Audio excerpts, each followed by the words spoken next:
I'm Rob, and this is the Sairento VR review by Barefoot Gaming.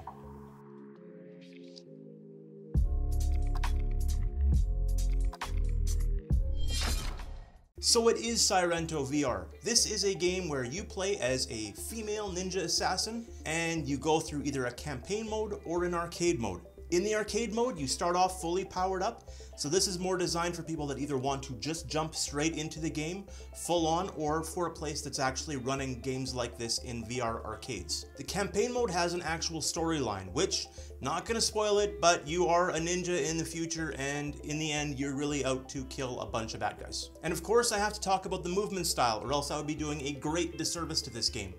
So there is free locomotion that has recently been added, but most of this is done either via teleport or via bouncing off of stuff. And when I say bouncing off of stuff, I mean everything. So you can slide, teleport, dash ahead, anything that's physically within the correct amount of distance, and that distance is quite far. So you'll see a wall or you'll see something that you can bounce off of, and you can bounce from wall to floor to ceiling to all over the place. So double jumping, wall running, and sliding. There's a really cool slide mechanic. So if you land in a crouched position, so you drop to your knee, your character won't just stop, they'll keep sliding along the ground, which is actually pretty cool because there were a couple times where I'd bounce off of a wall, land on my knees in real, so I could slide across and cut somebody in half. Which gets me to the moving style. Now there is a bar that restricts how much bouncing around you can do, but it's quite large, so you'll be able to do all kinds of acrobatic feats. That in mind, all your enemies that are coming at you still come at you slowly. So you're bouncing off walls, you're dodging bullets, and frequently dodging bullets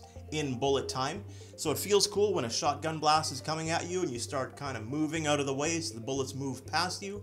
You can pull out your swords. You've got dual swords on your back. You've got handguns on your hips. And then you've got a secondary weapon that you can reach around your back to pull out.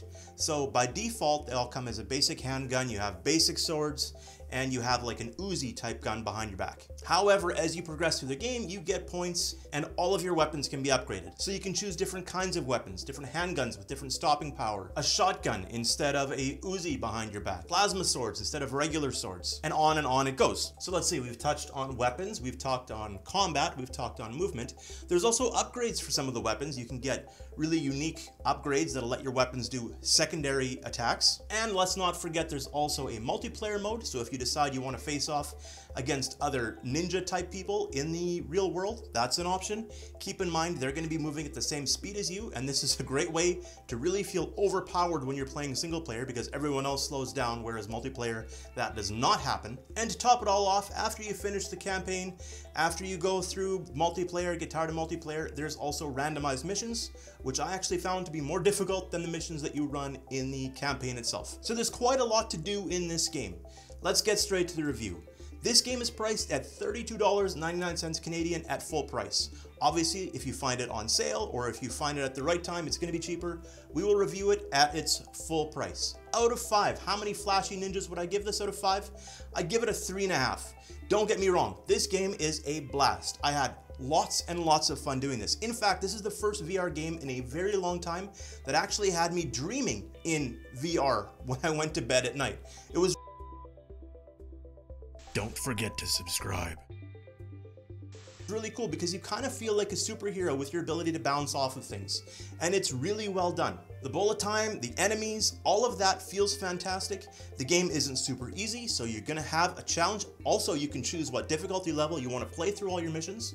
So if you want it easier, you can. If you want it super challenging, you can. Where I struggle on this score is the fact that the levels feel quite similar to me. As this game stands, everything kind of feels the same. Now, maybe you're going to be protecting servers, maybe you're going to just be out assassinating people, maybe you're doing something else entirely, but all of the levels feel quite basic. And generally, that would really hurt a game score. I just can't get past how fun it is. The game is still fun, no matter how basic the levels look. There are very few enemy types, and the enemies aren't super smart. Everybody is going to rush you. That's what's going to happen. So you're going to enter an area, and if there's people around, they will rush you. You can press a secondary button on your left controller that'll kind of give you an idea of where people are, if they're stragglers, if they're stuck behind a wall, or if whatever. In the beginning, it felt really good killing them, and it felt really awesome. But as the game went on and I just kept finding, instead of 3 of them, there were 12 of them they threw at me, as well as, you know, 4 of the harder guys and 3 of the harder guys. It's fun, there's no question, and I do recommend this game.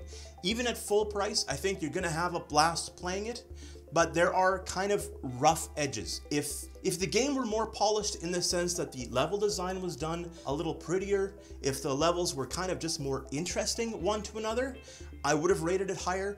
If the enemies were a little more varied, and if they were a little smarter in how they came at you, I would have scored it higher. But even as it is, it's lots of fun and I do recommend it. Sairento is a great game. That's it. That's the whole review. Thank you so much for watching. Subscribe if you want to know when our videos come out. They're a little sporadic. Right now we've got piles of games coming out and I'm just trying to keep up. But I love hearing from you. Thank you guys so much and I'll talk to you again real soon. See ya.